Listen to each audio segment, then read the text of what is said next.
எலுமிச்சை சாகுபடி செய்த அந்த விவசாயி எல்லாம் நம்ம ஒரு மார்க்கெட்ல விற்கிறாங்க.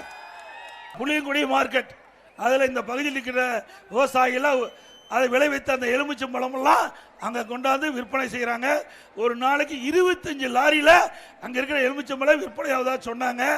அங்க அதிமுக ஆட்சி இருக்கின்ற பொழுதுதான் அங்க நம்ம எலுமிச்சை சாகுபடி சிட்ரஸ் ஆராய்ச்சிகளையும் 2015 அம்மா முதலமைச்சர் இருக்கும்போது வன்னிக்கோணத்தில் அந்த ஆராய்ச்சி நிலையம் அமைக்கப்பட்டது.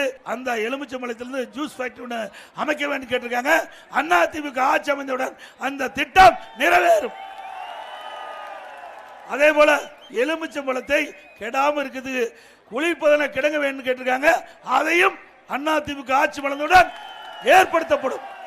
ஏற்கனவே அதிமுக ஆட்சி பொழுது இந்த அறிவிப்பு வெளியிட்டோம். துரதிருஷ்டவசமாக அதிமுக ஆட்சி வர முடியல. மீண்டும் அதிமுக ஆட்சி உங்களோட ஆதரவோடு வெற்றி பெற்று ஆட்சி அமைக்கும். அப்பொழுது அந்த விவசாயிய கோரிக்கை நிறைவேற்றப்படும்.